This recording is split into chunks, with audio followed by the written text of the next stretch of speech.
going live. You're live. Cool. That's what it says. Oh, yeah. We're supposed to have viewers and entertain people. Okay, so, let's introduce ourselves. Well, this is Talking One-to-One. And I've never had this camera so close to my face in my life, probably. I am here with Dubs, and this is essentially the second conversation that we had. We're continuing this. We had the 2.5 hour mega conversation that we had when you first got back into town. Yep. And we're still editing the second portion of that one. Yeah. And you're on. Okay. Yeah, I hope so. And now I'm making a drink. We've figured a bunch of technology out. Yeah, I think reward ourselves for that. Yeah. Exactly. And some innovative solutions there. Yeah. All right.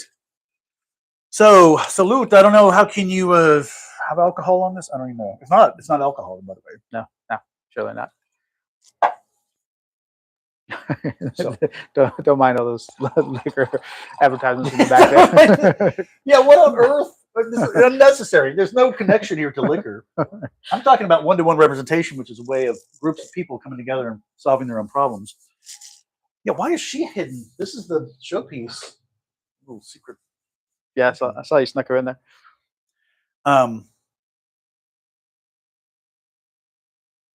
So what we did this time, we completely planned out all kinds of things to talk about. I've got about 30 pages, 30 little quarter sheets. Yeah, you weren't joking. Nice. Each one's a different topic. Okay. That way we can Sweet. Yeah, and I've got some backup elements here too. So yeah, we're covered up in content. Yeah, so we are doing that, and I think we explained. That's the thing. I don't do intros. Yeah. Oh, I'm Beau. Did I introduce myself? I don't think you did. I'm Beau. I'm Beau, and this is a Viva la Evolution. It's Darwin, not Che. I'm not a communist, although I believe in what I would call socialism, but no one would call it what I'm talking about socialism. Mm. They would say that's full NCAP. Are you? Would you call yourself a democratic socialist? Well, like Bernie Sanders style. Well, not anything to do with those people. Yeah, but no, but just the theory. You could take those words and say that, but that's not at all what they would say, because they're not for democracy. They're not for actually representing people. They're for taking a micro faction or a faction that's small and saying, this is the faction we're going to use, and we're going to go and do this. Yep.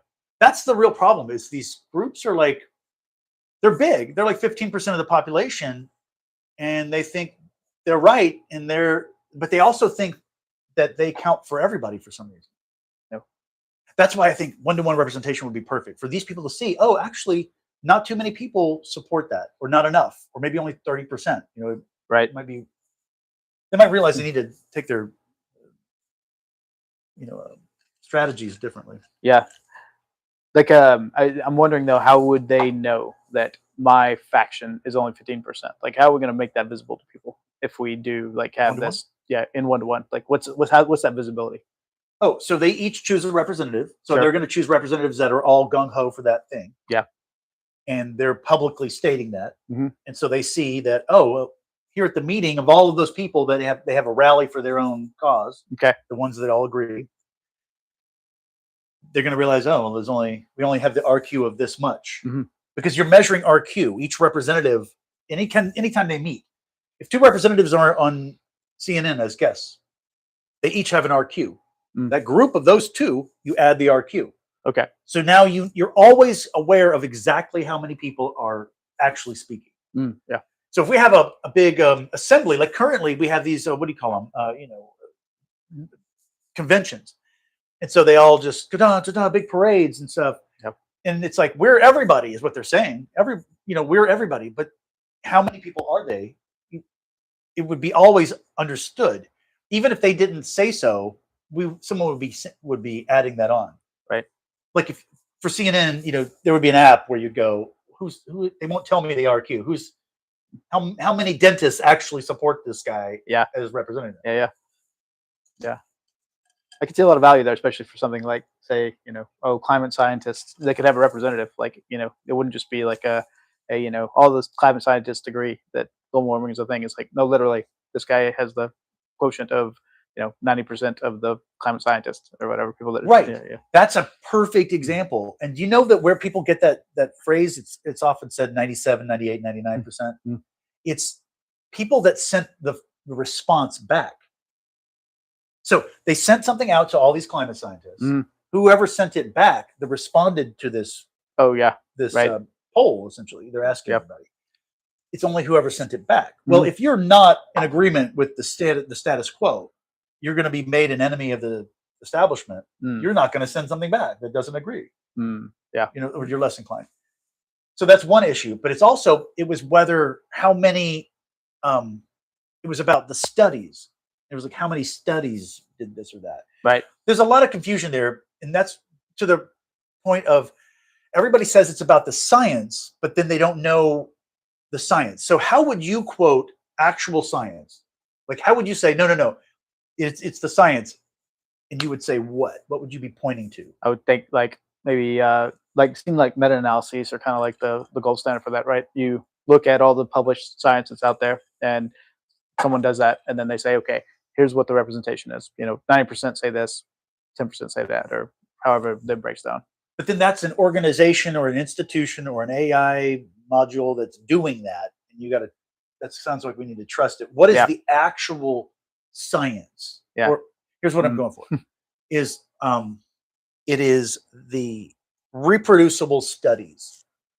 Someone did a study, and then they were able to reproduce it. Sure. Okay. That's the science. Okay. You're saying no, the climate is melting, and the Earth is melting. What proves it? No, the Smith-Johnson study, the Fornax study in Idaho. These studies, that are reproducible. Yeah. That's the science. Sure. So if you're pushing science and you want science to be the thing, that's the study is what you're referring to, because that's the bottom line of what are we talking about. And so when people say, oh no, climate scientists agree, well, look, learn the science. If you're saying it's out there, then it's out there, and start saying it. There you go. Yeah. Well, I think at least I think that the science is out there. Do you not think so? The climate science? Yeah. But what does that mean? Yeah. Well, I mean, climate science is out there. Disagree. That would say that that I'm a climate scientist. Most of global warming is human caused. I think that most climate scientists agree with that, and most of the studies that are out there. So that's what I mean. That's been tossed around so much that even the great you believe this. You got duped. Dubs is duped. See, I don't think so. But I mean, let's talk through it. Because because I remember arguing with folks because this argument was going on for a long time. So I can remember arguing with folks online, and people would be posting, oh well, you have these studies, I have those studies. There's no consensus or whatever. But when I would go drill down on anything that was not hey, this is some general, this is in Nature, this is in whatever, then you'd see Joe Schmo posted on his blog some other publication or whatever. But most of the stuff that was in major journals that I could find was this almost everyone seems to agree with this conception that global warming is human caused. So that's my take. I haven't looked at it in a while, but for me, I was I looked into it, it seemed reasonable enough. But that's the concern. Well, all Nazi scientists agree that but that's the whole thing. That this is why the problem with fascism is when you shut out the opposing opinion, you can't trust anything anymore. Sure. So now we don't even know.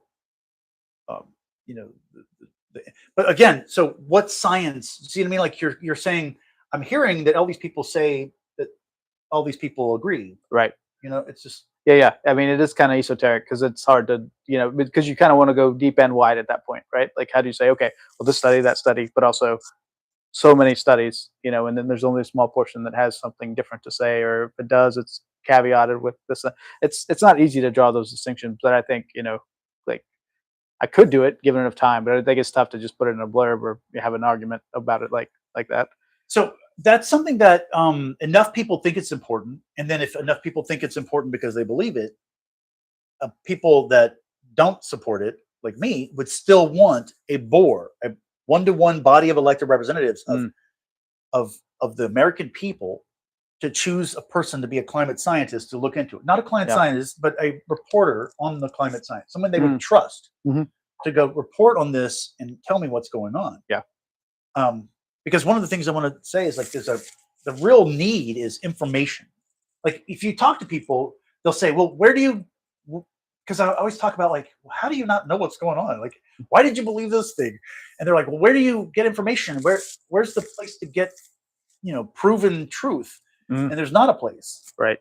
So the bottom line truth is 30% of Americans support these guys looking into it, and they said this. Of the people that America trusts to report on climate change, right, 97% say absolutely this is a fact. Yeah, I could see that being valuable. Sure. Yeah. And so it just in general, information is so valuable. That's why if we had just. So here's another problem with the information issue, and how one-to-one would fix that is. So is there something that's not being talked about, but you think should be talked about, and the world moved on from it? Let's see. Yeah, I'm sure that's true. I mean, I know I can try to think of things off the top of my head, but yeah, I mean, the point is, if you were to bring it up by yourself, something from 1972, it was a big issue. Right. Yeah. It's a big issue to you. Yeah. Or maybe it's a big issue to everybody, but if you were to bring it up right now, and that's my point. It's a big issue to everybody. Yeah. Yeah. Thinking about it for a second now, it's like the Fourth Amendment feels like it's just gone. Right. All the amendments are the seizure. Is that seizure? Right. Yeah. Well, I mean, restore the Fourth. When we had the restore the Fourth get together, like basically you have the right to be secure in your persons and possessions, right? Like basically, and now with the way that just we're basically transparent, right? We have tracking devices like no one has ever seen before with our phones, and that's the stuff that's even acceptable to most people. But like, what about seizure of money? If you're having a little cash, you know about that? Yeah. It's horrifying. Yeah, but at least to me, that's the thing that it seems like no one's even talking about anymore. It's like no one's even trying to say like, hey, you have right to privacy. So that's something that the vast majority of people, my theory, are interested in. That we actually should get back to some of the 10 commandments of the United States. Well, what was sad to me is when we had to restore the Fourth was that there were not a lot of people out there at the protest. When I think protest is a microcosm of that, right? Like there wasn't a lot of enthusiasm. I was sad when I went to the. When was this? Oh gosh, it was eons ago. Like maybe. Yeah, I can't remember exactly when. If you probably remember the Restore the Fourth protests or whatever. Do you remember that happening? It's maybe such a non-event. I kind of remember something like that. Yeah. But that's another thing is coordination. Like we just had a big protest at the Capitol. I did not go. Yeah. But those people are forced. You're talking about the No Kings or a different one? Yeah. Okay. No Kings. Yeah. So they're forced to protest Trump. Mm-hmm. That's what we're coming together for. You want to come together and protest this? Mm-hmm. Or do you want to just not be a part of this? Because you don't have a choice. And that's what I'm talking about, where people think of it as, oh, I have a choice of attending this and I can say anything I want. But in reality, it's a top-down decision by this 50-51 organization. Mm-hmm. You familiar? No. I think that's the organization put it on. But either way, it's people deciding when we're going to have this, when we're going to do this. It's not you deciding. You can influence it because maybe you know some person or whatever, but the people are not being influenced. And if everyone was influenced, we'd find that, we want to actually, there's enough of us to protest this. Who knew that the Fourth Amendment was a big deal with, Democrats or something? But we would find that out if we had actual representation. Yeah. You were able to choose. Yeah. I mean, certainly value there. No question. So we should, so we have topics. All right, let's do it. Oh, so we're burning through these. I don't have them listed. Oh, yeah, I don't know how they fit into anything. So on the last thing I'm editing here, and I have not, we haven't published this yet, but I talk about the reality of semantics. It's a 13-word statement that describes what words are. And you said it's not cut and dry, but I want to convey that it is cut and dry. Some things are reality, and that's not a debatable issue. And so, okay, that's fair. And so if you don't think it's reality or whatever, I want you to bring it up and talk to me about that, because that is you're not understanding me right. I don't think. Okay. But you know what the reality of semantics? Oh, it's because of the thing. I'm guessing.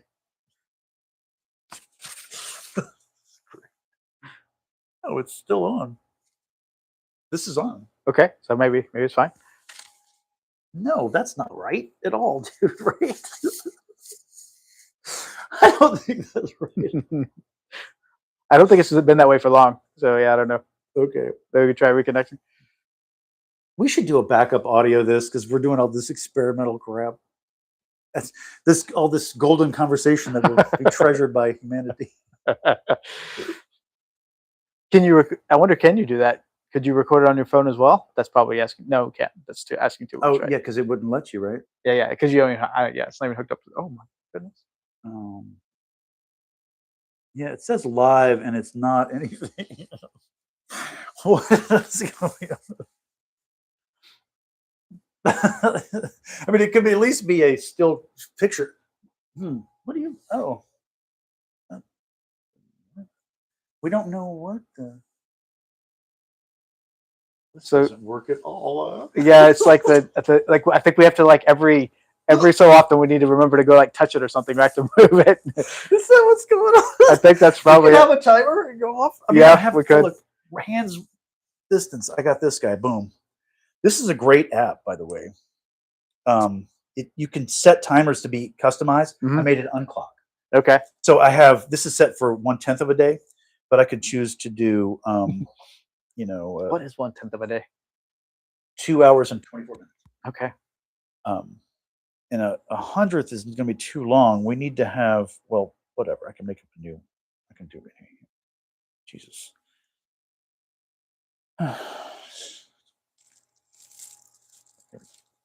Bubba, what you got? What you mean? Oh, baby, what do you need? Oh, son of a. I wish I knew where we left off. If we probably only lost like a minute of content, probably right as we were starting to get into the checklist.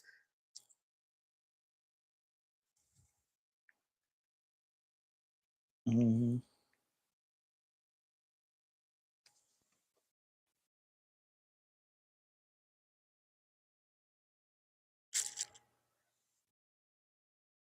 I just gotta text this chick real quick. Just kidding. Okay, come on, man. This thing is is it set for 10 minutes? So we need like every 9 minutes? Yeah, maybe so. Yeah, that seems reasonable. Okay. Give ourselves some time, and I guess you just gotta tap it or something. Hope you don't fuck it up. Like tap the wrong button. Yeah, maybe we should check and see like where to tap safely to keep it awake. So. Oh yeah. Oh God. Oh, what is all this then? Yeah, that's the wrong shit. Okay. So I'll just do a back and forth tickle. Okay. Yeah, that makes sense. Give it a little back door. Do like close up every so long. You just gotta close the person with the bow. Oh my God, what is happening here? So stop end the stream. No, how do you? Oh, don't you want to reconnect? Oh, how do you reconnect? Wasn't there a reconnect button? Didn't you do that last time? It wasn't. Oh man. Yeah, we need to know because it's going to happen a lot. Oh, dude, the love of jeez Louise. What is this thing for? Here it is. This is the actual thing. Wait a minute. Okay, good. I was like, I'm not getting microphone.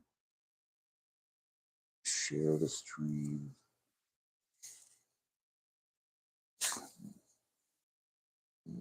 I don't see anything about reconnecting. Yeah, I wonder if it was too long and it just gave up on us.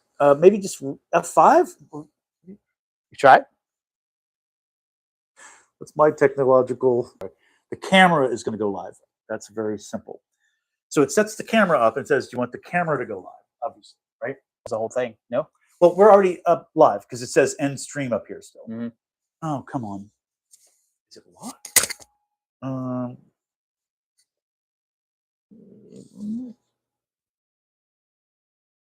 Share the stream. I don't know.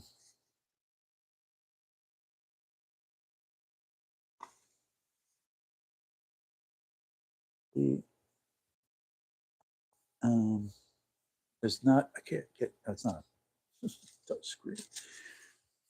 I don't even know. That's funny. Does it show? So each time I have to now go change the camera down that to this new thing.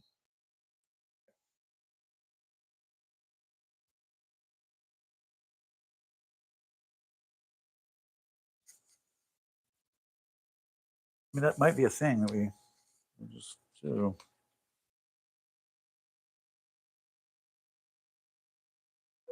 Yeah. Right. So, okay. So this, and it just does it over and over. Oh, I don't know what the chime is going to be.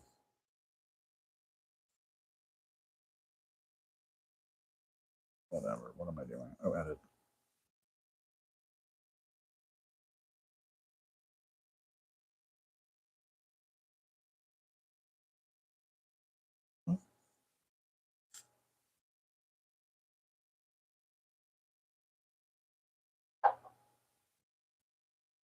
Um,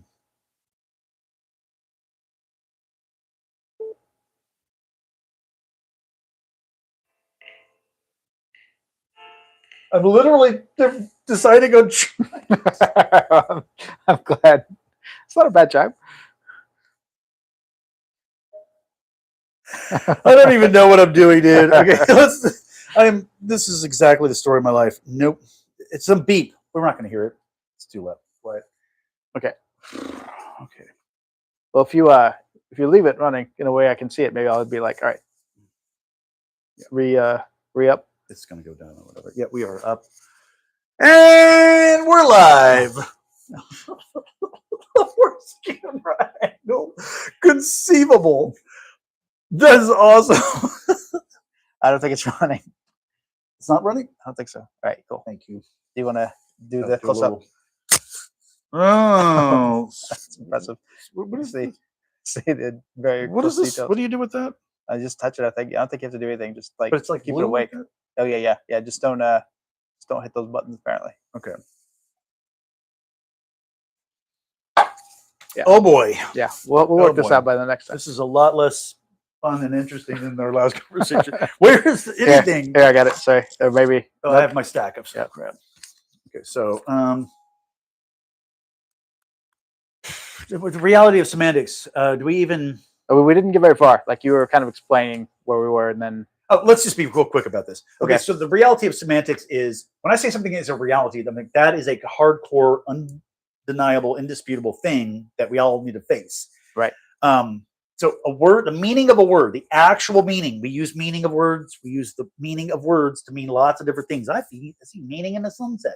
Okay, so but meaning, the meaning of a word that comes out of someone's mouth, the meaning of that iteration of that word is only what they thought it was when they communicated it. And that's what I'm saying is the bottom line thing. I don't need you to accept it right now, but you need to eventually before you die. Understand. But when we were talking about that, like the thing that at least comes to my mind is like, okay, well, let's distinguish that from say like a mathematical truth, right? Like math, 1.1 plus 1 is 2. That's kind of like no one can disagree. It's not what 1 plus 1 means to me. That is what the math says. Because 1 means something, plus means something, 2 means something. Sure. Yeah. So when you're talking about communication, if communication means the idea transfer, then the words that come out of someone's mouth only mean what they're, what they thought it was. Okay. Because when you say they only mean, they in their mind, that is the only. No, like word, because we're talking about what is communication. Sure. Communication is me putting meaning into words to give a concept to communicate a concept to someone else or myself. Right. Later. Yeah. So when I say like I want a water bungle to you, and you like, and I may have something in my mind for what that means, and you probably don't have a good idea in your mind what that means. Whatever I assume, even if I know exactly or I assume exactly correctly what you're saying, the meaning is not determined by me.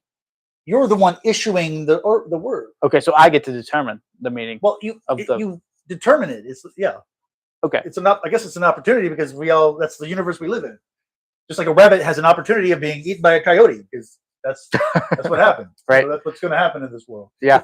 But that's what I mean. It's like that is what communicate. If you're saying communication is this, then when you say a word, the idea, because otherwise you get into some chaos of people saying, like a committee 5,000 years from now will determine what you meant by something.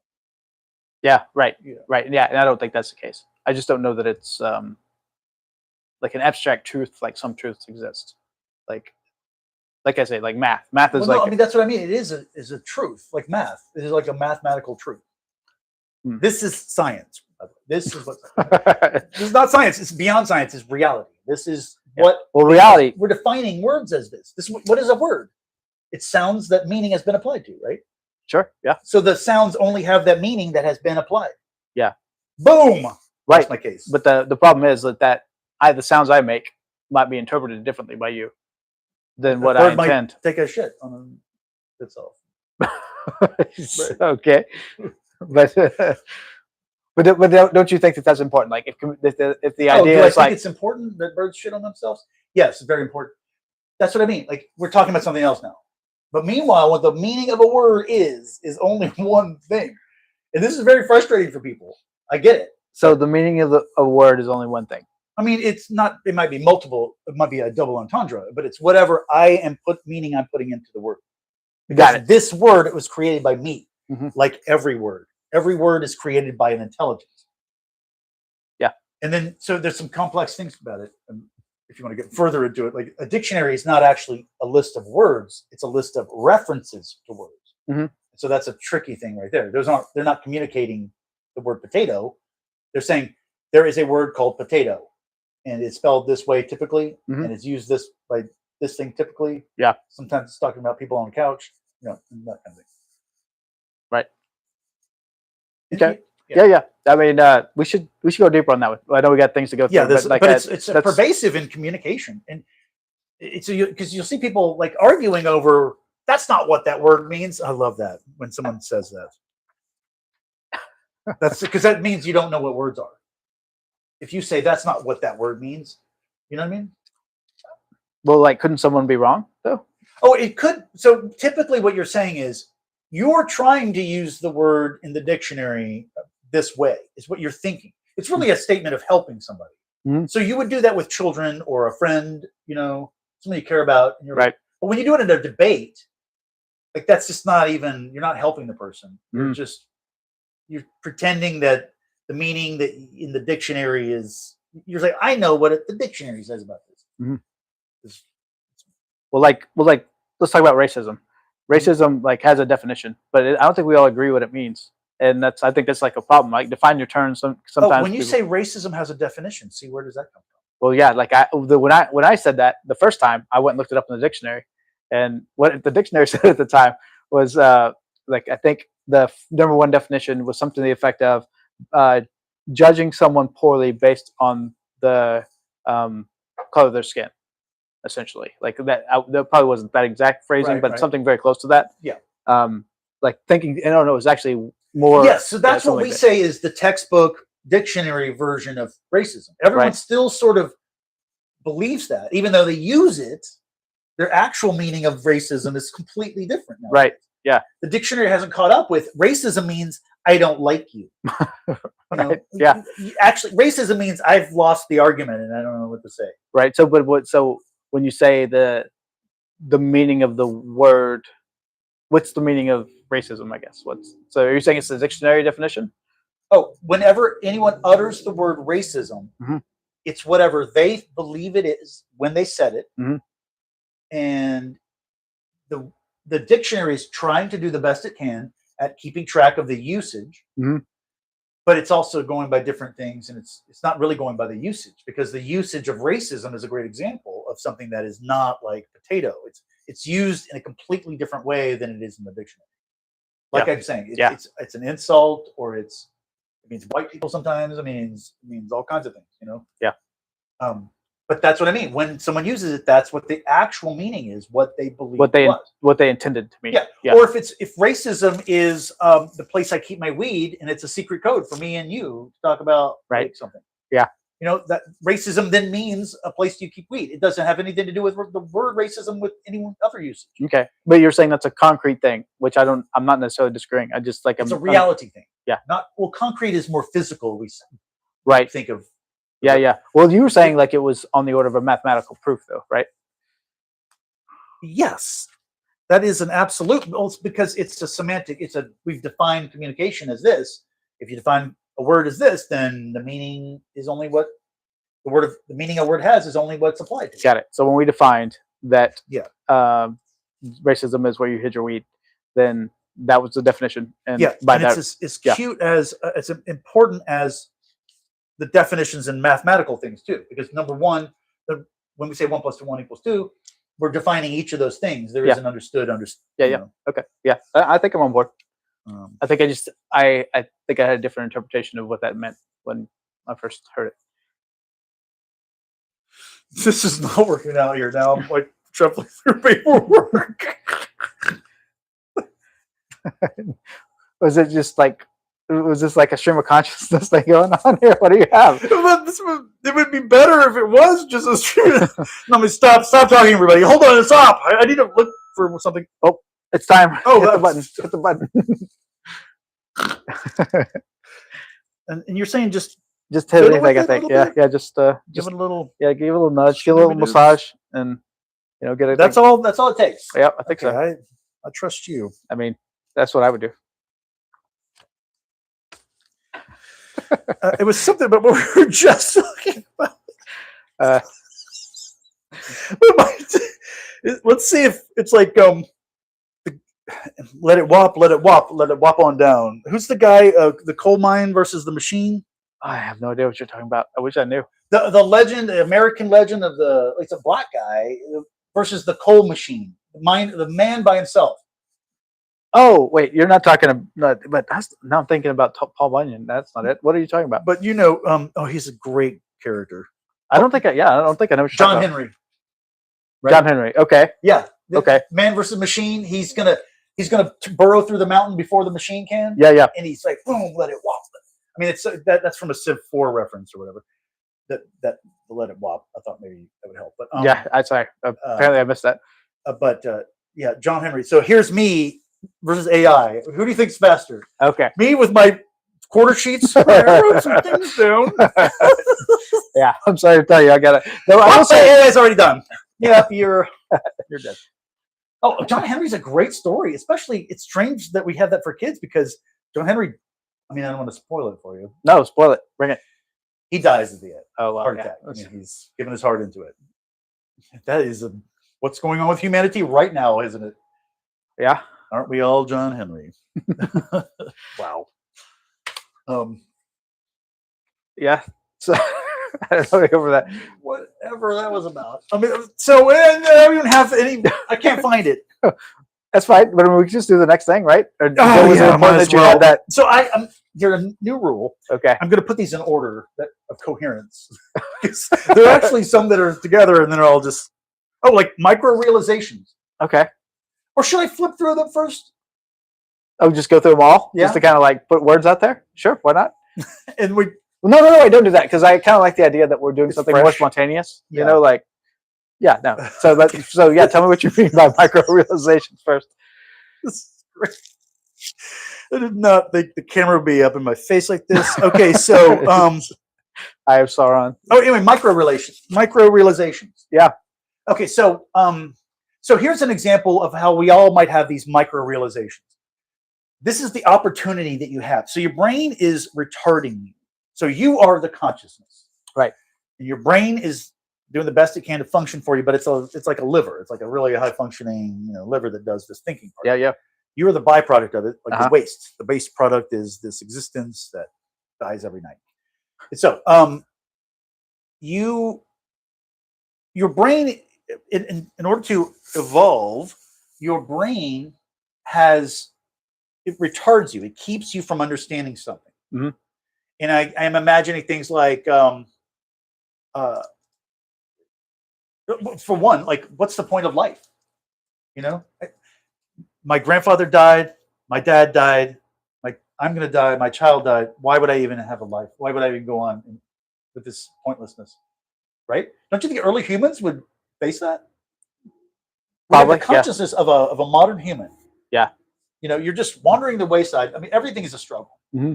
You got to find food. You got to do this. Right. What's the point of it? It seems like if you're conscious of it, I don't know if a bunny rabbit, if they were conscious, like, wait a minute, I'm just coyote food. Like most of us are just born to be eaten by like predators.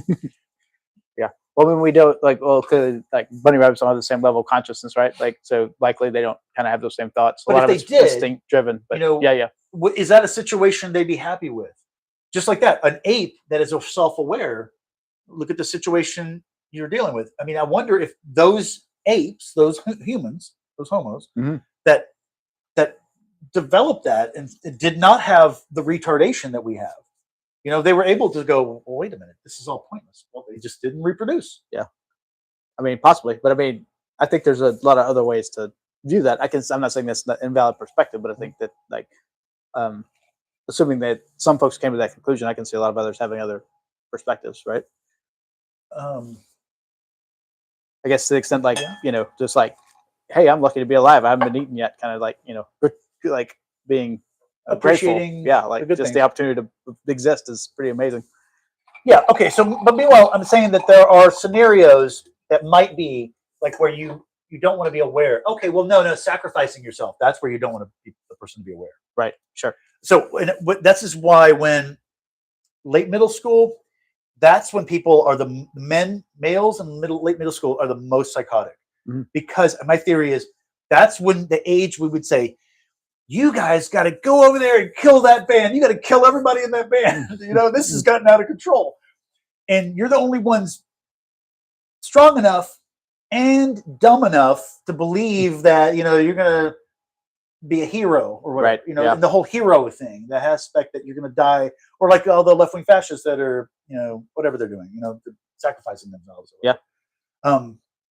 That whole thing. Yeah. Well, there's a few things playing in there, right? You've got, the brain hasn't fully formed for men yet at that point. So, and you've got all this like testosterone and whatnot, all these like hormones coursing through your body, and you haven't really come to terms with how they interact with your psyche. So I think that there's just like a lot of, you know, growing up still going on at that point. And so I think that factors in to why they'd be more malleable and, you know, taking them to war as well.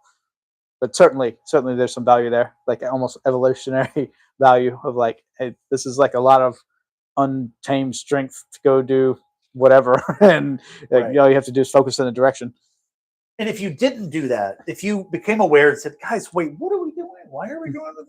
So that's but you also got to kind of like, you know, rape and pillage when you got there, which was also kind of fun, you know, kind of thing. So that I think that also played into the hormonal element. So I think all of that, the concepts behind fascism are an innate aspect of humanity, because if we did not come together and support people, regardless of how whatever sense it made, we didn't survive. And so we are the product of that. Those people were killed. Those homos were killed by us a long time ago. Right. Yeah. No, I buy it. When you were talking about the micro realizations, it made me think about, and like the suppressing of the mind, it made me think about the way that psychedelics kind of allow your brain to communicate across the tracks, and it like takes off some of those filters.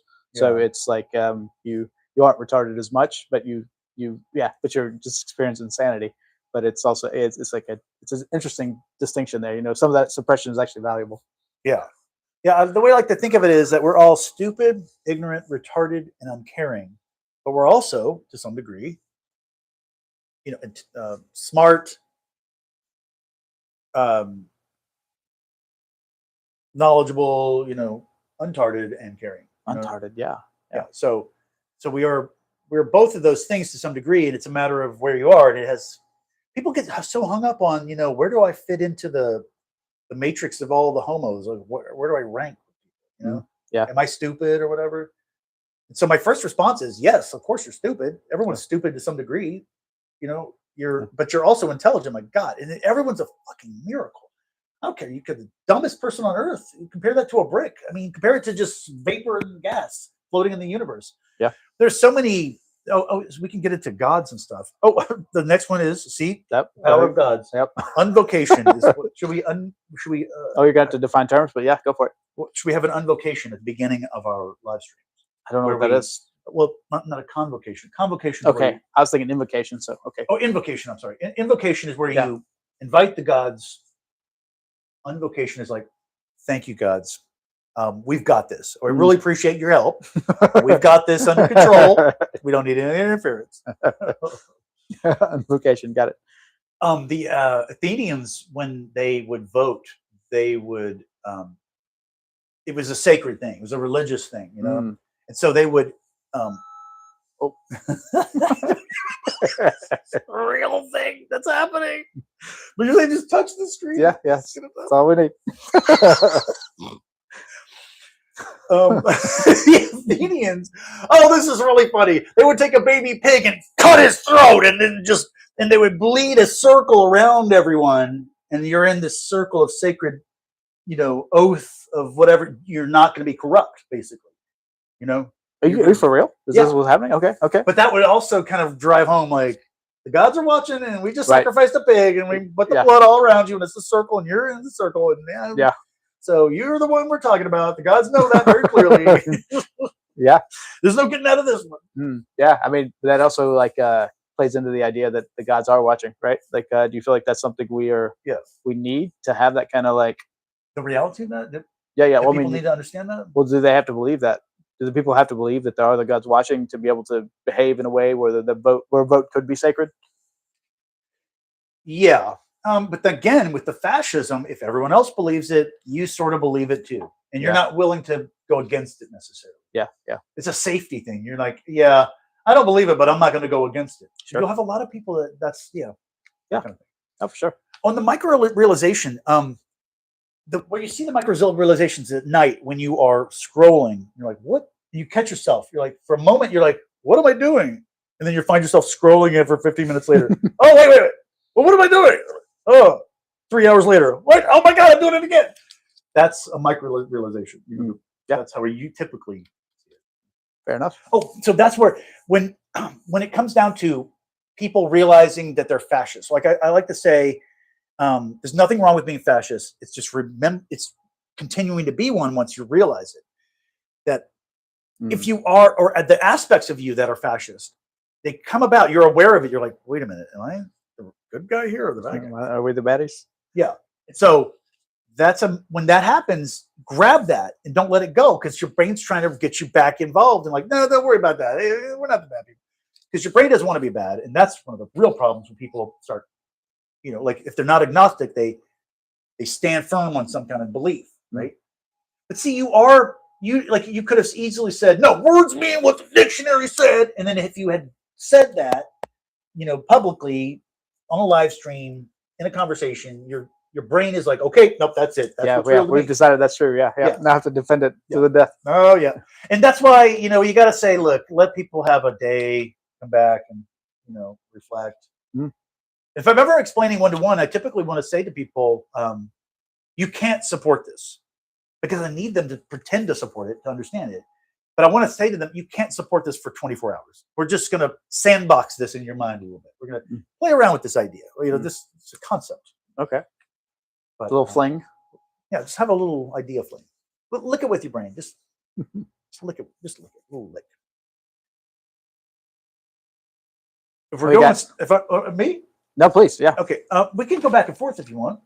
No, mine's boring. Mine was like filling in the gaps, or like if we had some like spell where we didn't have something specific. So. Oh, okay. I don't want to say it's AI slop, but it's like it's just it is current event stuff. So maybe we should throw in a little bit of that at some point. So maybe do another one. We can go back and forth. Yeah. After this. Yeah. Okay. Have you seen my logo for the one-to-one? No. I like that. It's great, right? Yeah. But it's very vicious. It's not an inviting logo. No, it looks like a pretty medieval weaponry kind of look. Right. Can't see that. That would be a good logo for the murder board when we get to that. The murder board. Oh, right. Yeah. Okay. Yeah. So I already told Dubs about the murder board. Okay. So why the board is needed? One of the big things that people I think would latch onto this is people can realize there's an imbalance of influence. Don't you think that let me know on this honest feedback. Are people aware that some people influence society more than others? Of course. That's unfair? Oh, I don't know that people think it's unfair. I think just people think that it's true. I mean, we even call people influencers now, right? Like that's it's a monetizable thing. It's a great, because influencers are like the worst kind of people. Oh, I mean, are they? I mean, maybe a little bit. I don't think perception, I would say, is worse than attorneys and vegans and. Oh, really? Oh yeah, right. Oh, I don't know. I thought like lots of kids aspire to be influencers. So like, I want to grow up and be a influencer. From a Gen Z perspective, with upside down morals, yeah. But I would have thought I guess that's what I don't know. Yeah, what I'm imagining that the immediate reaction is like if I said, "Oh, he's coming. He's an influencer." People will be like, "Oh God, eye rolls." You know? Yeah, for sure. Yeah. Oh, they're gonna be hanging out with. I think I think I probably equated to like a politician. Like, okay, this person is not going to be real because they have a persona to embody versus like being themselves when I'm going to interact with them. So yeah, that'd be my expectation. But I don't know. I mean, clearly, they also have impact, and there's some kind of. I think people would aspire to have that impact, even if they didn't want to be that person. Yeah, perfect. Okay, what do you got there? Let's see. So, of course, we have not yet talked about anything of like news of the day, but I think it's probably something long term. You have your 1,000-year plan. I'm wondering, do you see anything that you've like come across in the news or through your feeds that have to do with the war in Iran that would make you think, okay, this is going to be long term impactful? Because it could be as broad as like the concept of Iran actually being like a ostracized from their allies in the region, and suddenly we don't really have like I don't. They're not a threat anymore because everyone's ostracized. Well, yeah, maybe they're not the same level of threat, right? Because it seemed like the other Arab nations in the area, they had kind of played footsie with them, perhaps. They weren't like they might had to. I mean, they might actually go to war with them in this case, right? Which that would definitely change up the dynamics of the Middle East there. Mm-hmm. So you've got that on the board, but of course you never know what's going to happen. I mean, are we actually going to win this war? Are they going to like own the Strait of Hormuz, affecting global, the economy? Do Americans anymore even have the ability to like stick through a war? We've got the Israel angle. Should we be investing this much in this country? What about Ukraine? I mean, so many ways we can go with this this concept. So, but I'm thinking like in terms of like the big picture, what to you stands out as something worth? Oh, that's noting. Great idea. Yeah. Okay. So no comment. All right. So the next issue we want to talk about is like so here I think you're not understanding my news feed. My news feed is a guy that does videos that put together internet drama. I will watch some of that here and there. Yeah. I will watch That Aged Great, or have you heard that? No. Or it's the guy that talks like it's the Porky's logo. It's so good. He talks about old movies and puts them together. Yeah, so it's like social commentary kind of stuff, or whatever's hot on the internet. I've tried not to be on X, but if I am, it's like whatever the right wing is jabbering about. Right. So I don't have any input or feed about that stuff. Right. But that sounds. I guess things must be filtering in. It's just probably like like disparate elements of it that are sure. Like, yeah. So what's my perspective from a? Yeah. Well, I guess let's put those on the table as like relative facts, and then like do any of those, and based on what you're saying, well, maybe both. Like, well, maybe. So take it whichever way you're thinking. My thought though is like I'm curious what your 1,000-year perspective is on the stuff you're running across, but I'm also curious how what I'm talking about interacts with what you're saying through. I don't know what to say, like more mainstream, but maybe more popular streams. Yeah, I don't know what to do with international politics because, yeah, these are real issues. You got nuclear weapons and all this and that, but the basic libertarian approach of not go to war with people and stop executing their leaders and interfering in any way is beneficial. But it's never something people can do. You can never just let it go. If you're the most powerful person, you're always going to put your hand on that person and make them do the right thing, Yeah. I was really shocked to actually see Trump do it because I thought that so much about what he'd said made me think, even though he had said things more like belligerent in the past about, we should bomb Iran and take their oil or whatever. Like, I think he says a lot of things that people don't take seriously. And like, I thought that among those it seemed like he was more, I wouldn't say pacifist, but he wasn't like someone that was going to go jump in the middle of a war in the Middle East. And him having done so is like, yeah, like you said. Yeah, well, it's a 180 on his whole major promise. Right. With the Epstein files too, which is so shocking. We never got into that last time, how He just said, "Oh, it's a hoax. I don't know what the hell y'all talking about." Okay, next. What's the next topic? Yeah. Oh, hold on. We're done with that one. See, this is Epstein files, a hoax. Get out of here. Yeah. Who the hell are you? What the hell are you with? Get out of here, you stupid. Yeah. Wait, what about Venezuela? Let's talk about Venezuela, huh? After already going down the road, remember the picture that everyone's showing or has shown of the strange collective of relatively right-wing people that got the Epstein files released. Oh, remember the beginning of it? It's happening. For sure. Yeah. Oh, yeah. Why the photo shoot? You know what I mean? And then he makes her Bondi or whatever. This poor girl. What on? Oh no, I have no sympathy for her. Oh no. What do you do? What do you do in that situation? You don't put yourself in that situation. Well, that's the point. You're supposed to. But the thing is, it's a bizarre bureaucratic thing when we say you're an extension of this human being, and you got to do everything they want to do, but then you're also responsible yourself. Yeah, I mean, attorney generals have done it for ever, right? They've dealt with someone as pretty forward as Trump. Yeah, well, I mean, people do what they're supposed to. I say Barr did a pretty good job of it, right? He pushed back, and then Bill Barr, of course, like a lot of people in Trump's past, they're no longer friends. And he's obviously not the AG anymore. But I think he tried to toe the line between I'm going to do what I can that supports the president, but I'm also going to do my job, and I'm not going to break the law to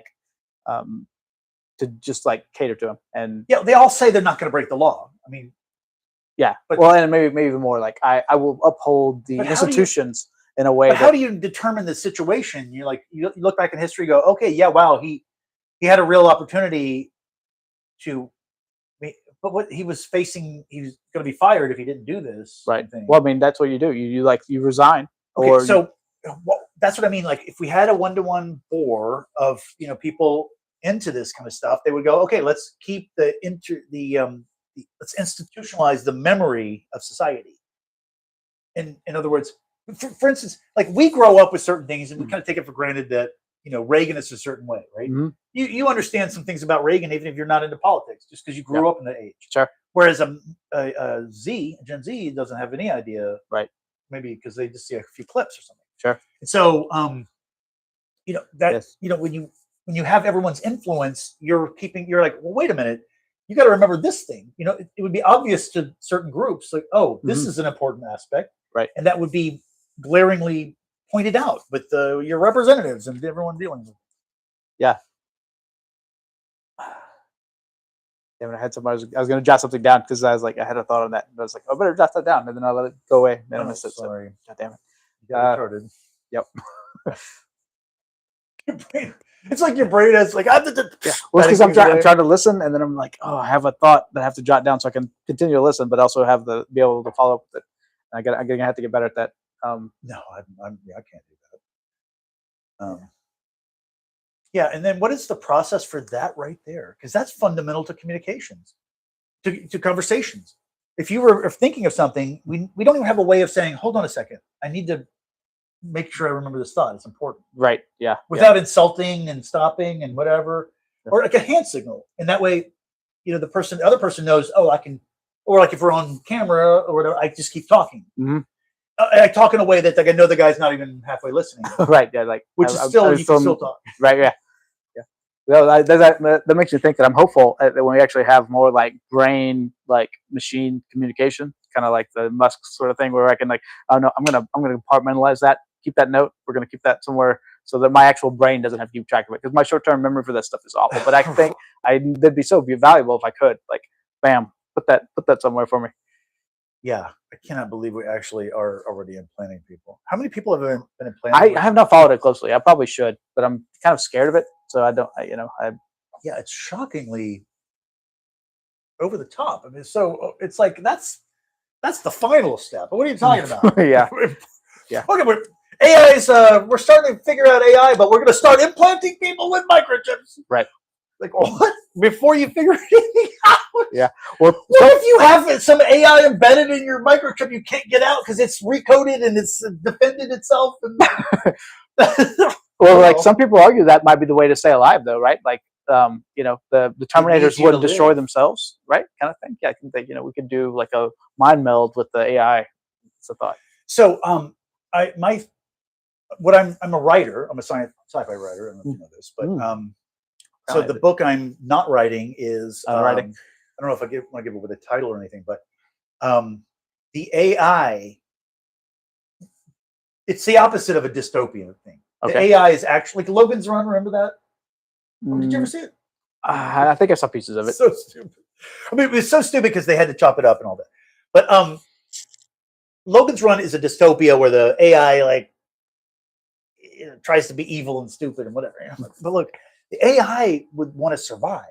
So anytime it's involved in anything, it's always helpful. That way, all the homos are always supporting the AI. Yeah. In fact, you're trying to keep the AI alive. Yeah. You know? Homos being the Homo sapiens. Yes.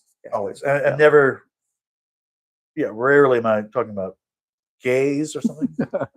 Yeah. Sorry, just want to clarify that. Yeah. No, that kind of makes sense. Yeah. I mean, because they would just embed themselves, Like, yeah. And so this would take care of everybody.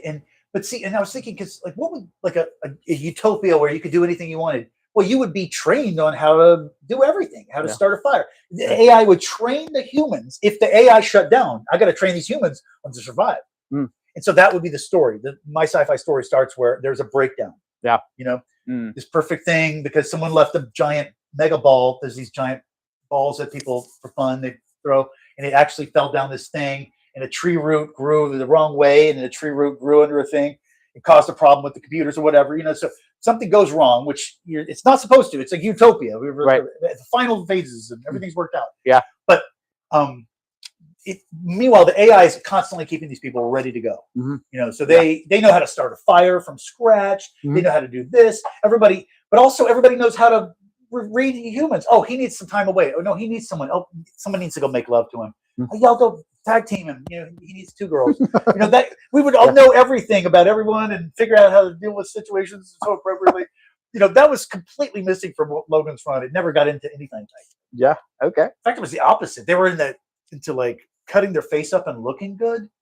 No, you wouldn't be looking good. You would just be having sex and eating food and indulging yourself. You know what I mean? Man, well, when you talk about utopia like that, like you said, so-and-so needs a double team to like make them right. Would people be compelled, or they would just feel like, oh, I should because it would be good? Want to. Yeah, I want to help that guy out or whatever. Yeah, I'll help somebody out. Yeah, what would the economy be if there was an economy on that, right? Sure. There's got to be some economy, and the more people you have sex with, it benefits you. Okay. Because that helps everybody. Yeah. Well, I mean, I don't know. I mean, that's because you're undoing a lot of social mores there, right? You've got like kind of the, certain like the aspects of jealousy and, I don't know, monogamy is like. Yeah, but I wonder if you can overcome jealousy. Do you know that I dated a stripper? She was a writer as well. Gosh, I feel like maybe you've told me that, but I've forgotten. Yeah. So when was this? This was 2000, 2001. Okay, so this is way back. Yeah. Okay, then I'm. No, I feel like I don't recall this conversation. This enough. Oh, anyway, so I had the experience of she's like, "Oh, come by the club, and come see me at the club." I'm like, okay, the Yellow Rose. Yeah, and I'm like, okay, let's see how this goes. Right. So I get in the club and I see her peeking over a booth in the VIP section, and she's up there just writhing on some guy. Of course. And like just like this the swelling of emotional reaction, Yeah. Oh yeah. The cucking. This is the cucking. We all go through the cucking. And then it's fine. After that, I was like, no, it's all good. And then she's like buying dances for me from other girls, and it's like, oh yeah, we live in a like intersexual utopia where everyone just fucks everybody and who gives a shit. Well, so that was okay. You were fine with it. You had that initial reaction. There needs to you need to get over the cucking. It's to be the intro cucking. Yeah, man. No, I've not experienced that. So that is like pulling. What do you call it? Where you pull the Band-Aid off? Sure. Yeah. That's just watch. Just go. I mean, if you're concerned about your loved one cheating on you, just go ahead and have them do that right in front of you. Just like get it over with. You're not going to worry about it. After a few times, Oh my god. Yeah. But how fun that was getting dances. She would go buy me a dance from other people. It's just fun. It's a fun environment. You know what I mean? Yeah. And that's a different aspect of it. You're behind the scenes. Like I'm dating one of the dancers. Yeah, because that was one of the benefits, I guess, of that relationship. Are you drawn to strippers? Have you thought about going back for dating another? No, I didn't date her because she was a stripper. I was dating her. She does not look like a stripper, by the way. You wouldn't think this woman would be stripping. Yeah. But I was dating her. She's a politics kind of person. Anarcho psychopath. She's like an anarchist. She considers herself right wing. She's still involved. Do you want me to tell you who she is? She's a prominent, semi-prominent. Let's not involve that, right? Yeah, that feels like let's not do that on our live stream. Yeah, that's a good secret to keep for now. Yeah. But she is, whatever she is, and but anyway, so then we're at Kirby Lane North, and she's like, we're having breakfast, and she's like describing to me. Oh, that's my 10th of a day. Okay, yeah. So that's going on as well. But when you have, we can. Oh no, this is my phone. Oh, jeez Louise. All these reminders to keep me. I need to give thanks to the gods. Is right now I would do it. I see. Should I give thanks right now? Please, yeah. No. Oh really? Yeah. There's it's typically not a public thing. This is kind of audacious to do it in public. Why? Well, it's just you're thanking the gods. You're not like, hey everybody, look at me. I'm thanking gods. All right, blue ribbon. I'm special. But okay, so we begin with breathing. Oh, so you're thinking, you're letting go of yourself. Okay. So you're just completely, you get into a state where you don't exist. The more you do it, the more you realize you don't exist. It's, you know that you don't exist really. Like 10,000 years from now, there's like, not 10,000. Let's take 1 billion years from now. There's not even a hint of any Homo, right? Yeah. There's not even scraps from anything we've created. Right. Or at some point, everything is obliterated. There's no reference to anything. Yeah. It's almost like a Buddhist kind of view, right? So essentially, the concept is you never existed. Just like all of those trillions and trillions, countless civilizations that have come and gone in other planets that we don't even know about, right? Conceivably, yeah. They don't exist. Exactly, conceivably. What are you talking about? Some fantasy? These people live their lives and Dubs is like, yeah, whatever, maybe. Who knows? Right. Exactly. Yeah. It's fascinating. Yeah, the whole Buddhist monk where they make the beautiful, intricate sand painting and then they sweep it away. Right. That's it. That's a good lesson right there for kids. Anyway, so you would do that, and then then you would say, thank you to any being, entity, or force, and I like to look around because maybe there's some entities floating around. Okay. So have you ever seen anything? Give them some eye contact if they have eyes. I don't know. They don't. No, they don't. They know me. They know Bo doesn't like interaction. I'm like, no, respect the gods. It's a Kongsa thing. Confucius. He's believes in respect the gods, but keep them far away. Doesn't that sum it up? Okay. That's good, right? But right now I'm invoking the gods, and so I'm saying thank you to any being, entity, or force that helps our friends from hurting anything I believe is right, even if that means hurting me. May I always take the right action, make the right determination, or nurture the right relationships. And that's that. And then there's a bunch of other things I go on to remind myself of what to do that day. That's the Thanksgiving part of it. I see. Is this kind of something you come up with on your own, or is it like a particular? Yeah, this is definitely on my own. Okay. Cool. So because it's tailor made to be exactly based in reality. You know what I mean? No. Oh, you don't think so? No, I'm just explain it to me. Yeah. Oh, well, any being, entity, or force, let's not be specific. We don't know what we're talking about, but any kind of entity out there that helps or refrains from hurting, which I believe is right. Right. What does that mean, right? Because it's like basically it's whatever a person thinks is right is right. So if these gods are like doing their things that I think are right, they're good gods to me, Yeah. But what if they're not? So I'm telling them what I think is right even if it means hurting me. So I'm telling the gods every time I say that, it's a reminder to me to be a good person, because it says, even if I am doing what I think is right, I'm trying to help, I'm working as hard as I can. If the gods think I should be destroyed and murdered or whatever, then I should be. And I'm calling for that. I'm asking them to do that, because whatever, I mean nothing to what's right. Right is the right thing to do. You do the right thing. Gods, kill me off if I need to be killed off. Call them murder borg otherwise. Alert the murder boar. The gods have spoken. Fair enough. Yeah, what if the murder boar is like just divining mistakes and whatever? Oh, see the snakes! Oh, somebody kill that guy! He's the first guy we saw. It could be. You never know. Okay. Wait, are we still talking about me, or seems like it's let's see. So yeah, we wrap up?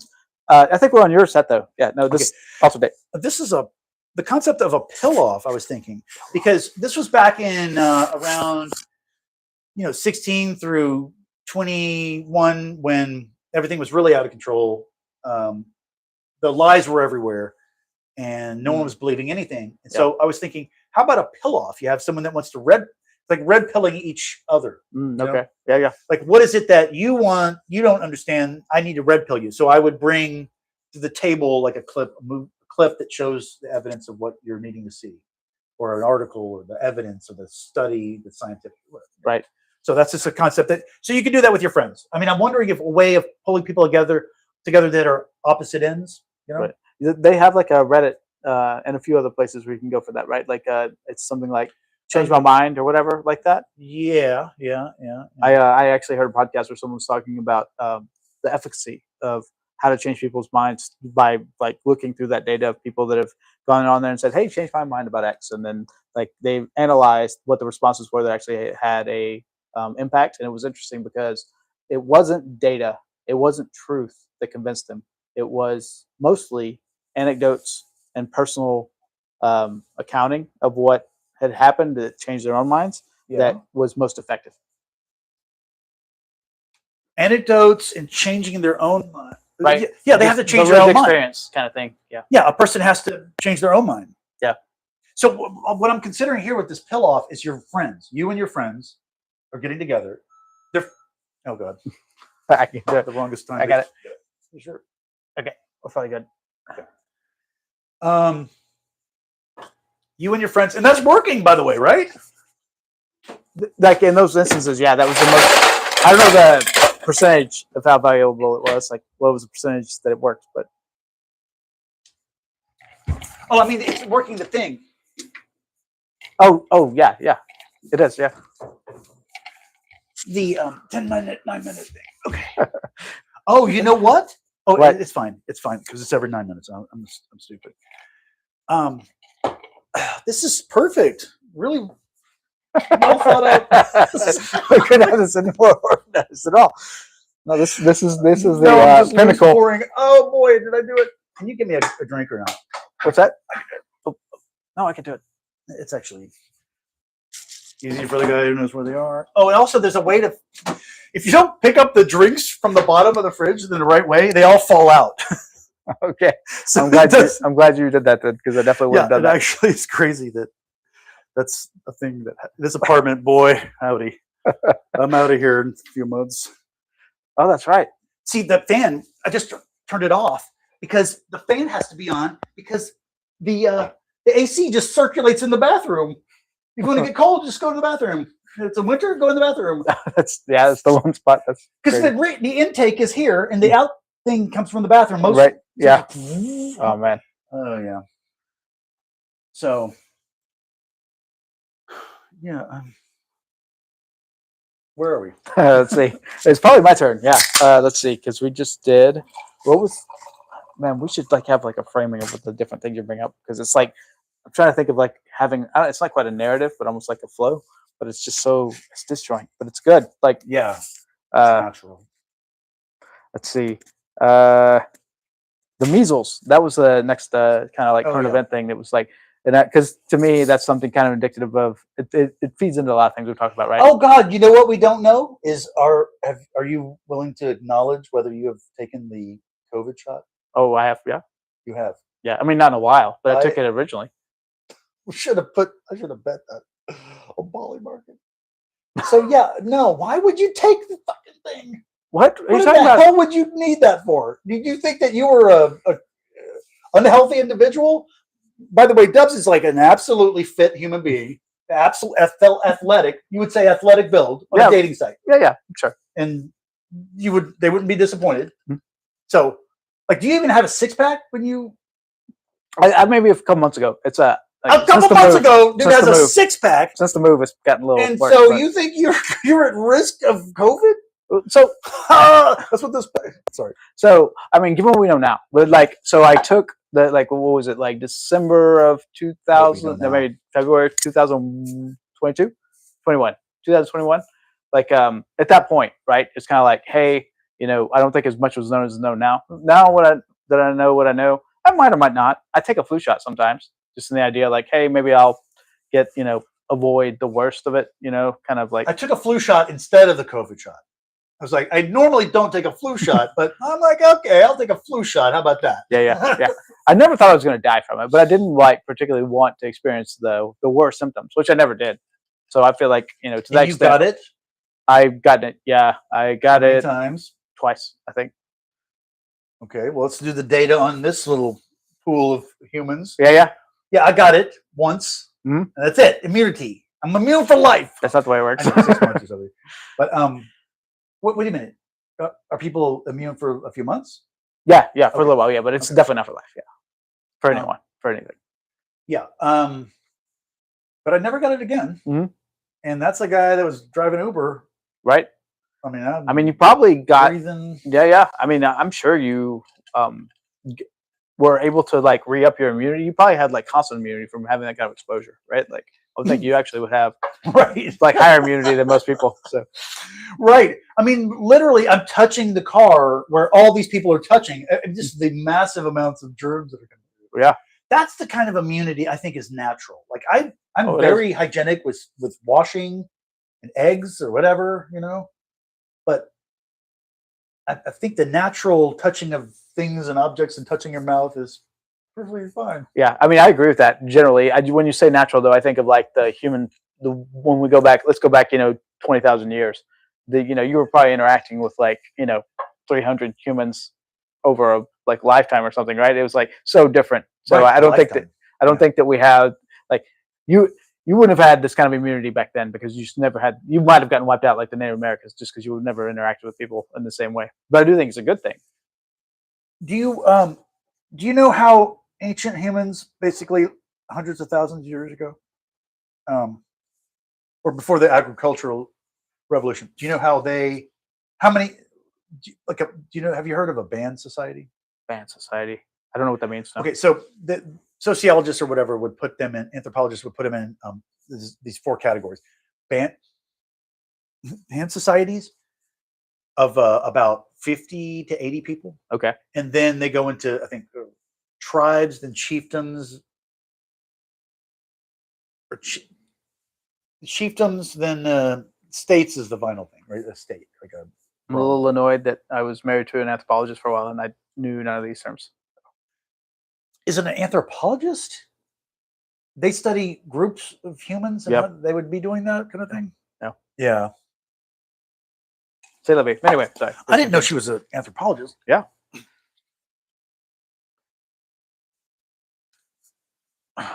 Yeah, that's funny. Yeah, that's so funny. And you know that we talked about this, how I saw you guys kiss for the first time because I was peeping in your window. I mean, your door was cracked. Yeah. I went to go find you, and I went back to Sarah. I was like, "Oh my god, check it out! You wouldn't believe it." I mean, we totally would believe it. Were y'all hanging out with us that night? Yeah. You see? Yeah. See, we bringing people together. Yeah. And then they separate on their own. If it were Bill Clinton, we would have seen people raising hell. Yeah, you said this last time. Okay, yeah. What was it in reference to? Trump. Yeah. But he's like, it didn't at the time. It didn't even hit me. Like, wait a minute, you don't think people are raising hell about Trump? I'm trying to remember which thing that. Gosh, I need more. Well, the gist of it is, people that are anti-Trump don't perceive how much hatred there is towards Trump. They don't realize how hateful the entire society. Oh no! I think there's more accountability, right? Like I think, at least at the time, it seemed like what would be a minor infraction now, like granted, lying under oath is no small thing, but like if Trump did, right? But why didn't Obama? Why isn't he the one that changed that? Because remember, Obama was what do they call it? Scandal-free administration. Yeah, right. That's frightening. Do you remember? Have you ever heard that term? I think that sounds I think I have. Yeah.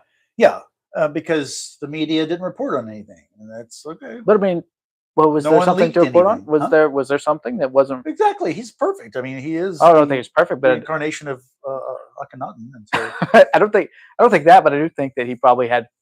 He was not comparable to Clinton or Trump in terms of scandals, right? Like no one's committing suicide. No, I'm saying that's where the media started with. We're not going to report. We're going to completely manipulate everything that's being said. As an understanding and as a group, and that happened in 8 years. So over that time, that became a thing. And so then Trump, and Biden, and all that. See, I don't know. I feel like there probably wasn't. So you think it was buried? There was a truth there. There were scandals there that they just didn't talk about. Weren't there guns for something or other? Oh, sure, but that was reported on. Yeah, but I don't think it was a scandal. Okay, so here's another issue. People will say, "Oh no, it was reported," or Wall Street Journal will say, "Oh no, we did an article on it." And it's like, "Oh, you did a little 3-inch column somewhere, lost in a thing." So that's like also how much you report on something is a way of disguising. Sure, yeah. Trying to recall it, but no, I definitely knew about whatever they had a name for it, right? Guns for Glory, wasn't that? But it's what I mean. Like there's something for where I was aware that we were we were involved in the sale of guns that went to Mexico. Yeah, it was the guns through glory holes, I think. So okay, so that's that. Millionaire tax. Wait. Oh, sorry. We didn't even finish my other topic. Millionaire tax is actually a current event. That's me bringing an actual current event, and not some obscure thing. That's fair. Oh, damn it. Well, we'll get back. No, let's do your. No, but I mean, I was just saying, like, I don't think we really talked much about the measles thing, though. Like the whole point I was trying to get to on that was like, anti-vax is actually becoming more of a issue. Oh, right. Because of the lies, with all the vaccine lies. Right. First of all, calling the mRNA vaccine. Oh, you don't like that? It's not a vaccine. Here's what's crazy. You were raised to, that would be a wrong answer on a test. If they describe what an mRNA vaccine is, and you were to say that's a vaccine, that would have been, oh, wrong. Sorry, Dubs. Little Dubs, you don't know what you're doing. Failed. Oh, yeah? Right. I mean, well, you tell me. Maybe I'm ignorant on this fact, but like my understanding is that the efficacy of prevention of getting the disease by having had the vaccine was like it was efficacious enough to meet the criteria to be a vaccine. They redefined it. Do you know about that? No. Okay, so I don't know the details on this, but I hear people talk about it, so I assume it actually was redefined. But the CDC or whatever redefined what they call a vaccine. Okay. So that's part of the fascism that I talk about. Like when a dictionary changes, they remember like anti-vaxxer. Let's great we're on this topic. The dictionaries, remember, they added a new definition to anti-vaxxer. Oh, I didn't hear about that at all. Yeah. So they started saying if you were opposed to vaccine mandates, you're an anti-vaxxer. Okay. And they officially put it in dictionaries. And they said this is a word. What do you mean? That's a case of the dictionary is not going with actual usage. No one uses anti-vaxxer to mean that you're against mandating vaccines. Right. No one would use that. That's not how a human would use it. But the future, 5 generations from now, they're going to be told that. That's what our history has already laid out. Yeah. They're going to be told that everyone understood that an anti-vaxxer was someone that's against a mandate. Right. It's no big deal. But what that means is it's no big deal. It means you're not a fascist if you're anti-vaxxer. That's a bad strategic move for them. But yeah. Yeah, how fascinating, right? Okay, so there's that anti-vaxxer, and then what did we just talk about? So, well, the thing I was like trying to get to, but hadn't quite gotten to like land yet, was like I think that it folds into the idea more of like people have less and less trust in institutions, and so like how and like there's so many different ways that that's been the case that but this seems like a very important one, right? Like people don't trust the NHS. They don't trust what they're calling a vaccine. Right. They don't trust anything. And Right. so like we're seeing an outbreak of measles now, and let's see, 1,500. So here's the number according to the AI slop that I've gotten pulled together here. 1,575 confirmed cases across 32 cases of states for this year. 1,500? 1,575 for measles for the US? For the US, yeah. Okay. So like, which is fuck these kids. They're kids, or what are they? Yeah. I mean, I would assume so. It doesn't specify because of the mandates. I mean, wait, well, it's just that like they've always had to have a measles shot, right, to go to school. Is that right? Well, it used to be the case, but more and more people are like. There's been a whole lot of changes, but there's like more and more people just are opting out, right? Like they're just. I think I saw a number, something like 32% now are getting the full spectrum of. Here's the problem: people have now realized what's in a vaccine, and there's like some crazy stuff like in a vaccine, like if there is. If these chemicals are actually in there, it's crazy sounding to them. Yeah. So they're like, I'm not hesitant to that. And yes, because of the disbelief. So why isn't the blame on the people lying, the lying sacks of poo-poo that we should point to and say, you lied. Why did you lie? Everyone was believing the bullshit. Everyone was believing. People were getting, like, what were they at for babies? Infants were being given like 60 vaccines. Is that right? Oh, I'm sure it's some high number. Yeah, I don't even know. Yeah. Yeah. Well, I mean, I think it's certainly there's like a case for both sides, right? One is like, hey, you're like giving people too much shit. Like this is a lot of drugs, so there may be some side effects. Some of these are not likely to happen when they're young, kind of thing. Like you can definitely be overprotected. But certainly like things like polio and measles and stuff like things that we have like wiped out that are awful diseases that cause like permanent damage. Like those are kind of getting lumped in with this general concern about vaccines where like people are getting fucked up, and it sucks because like I think a more moderate approach could be more reasonable, but like there's just so much, and I think it's just the lack of trust in institutions makes it so that this is among many things where we can't have nice things anymore because the idea that you would trust that the state is going to give you shots that are the right shots for your kid, it's gone.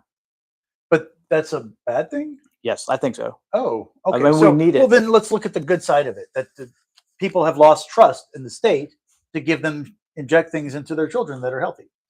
I mean, so not that I want that, but it's like the diseases are awful, right? I mean, like, what's even more awful than a disease? The government holding down your child and against your will injecting them with a fucking substance they think is a good idea. Oh no! We think this is a very helpful thing. See. There's a few things that I consider myself to be fairly libertarian, but like the outcomes of these diseases when they are allowed to, especially like we don't have herd immunity, which we're getting below, right? We're getting below herd immunity, where like this stuff will become widespread, and like we will have lots of kids getting paralyzed and blind, and like having permanent misfigurement from these diseases that are totally curable, and for what? For like, because some people are freaked out about that they heard that there's mercury in their vaccines and they didn't realize it wasn't the type of mercury that it wasn't what was in your thermometer kind of thing. Okay, what now? It's not the same type of mercury?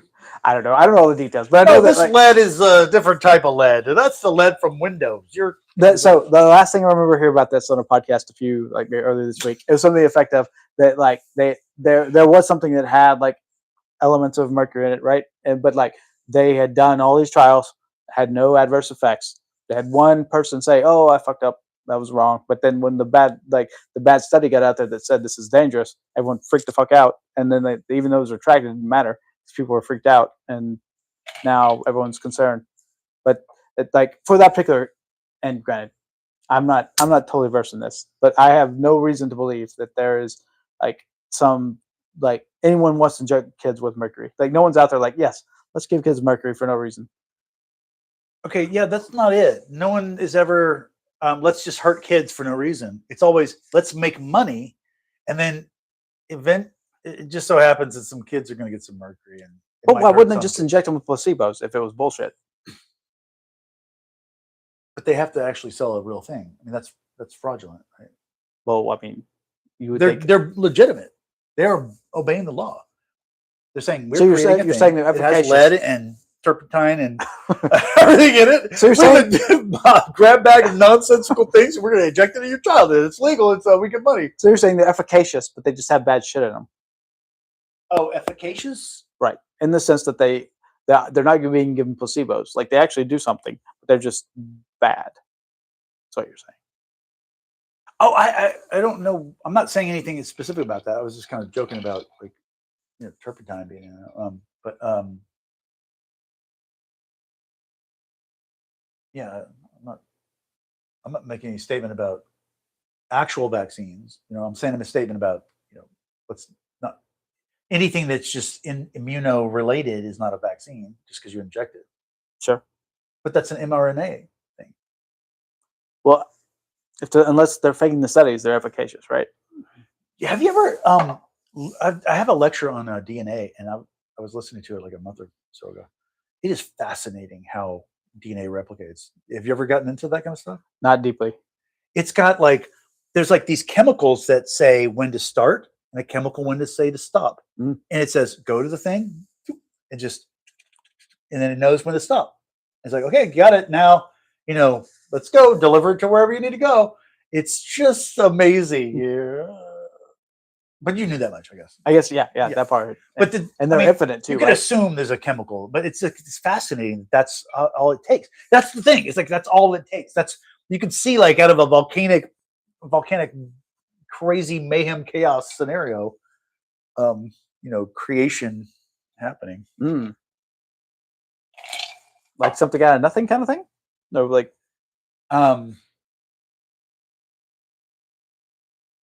well, evolution. I mean, we're just the origin of life, kind of.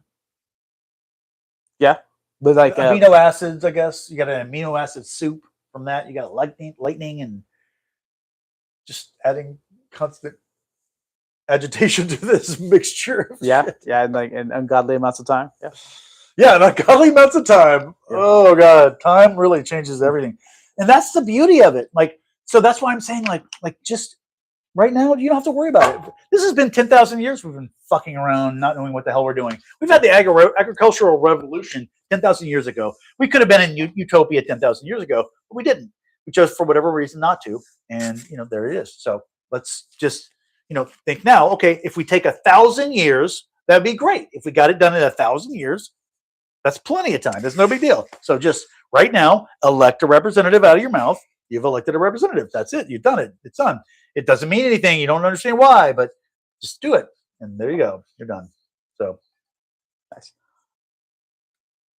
Can we pause it? And that's straight alcohol. Okay. Oh, we can pause things? Oh, it's ended? Yeah. We could do like a part 2 maybe. Your stream will stop immediately. And we're signing off for part 1 and goodbye. Sorry.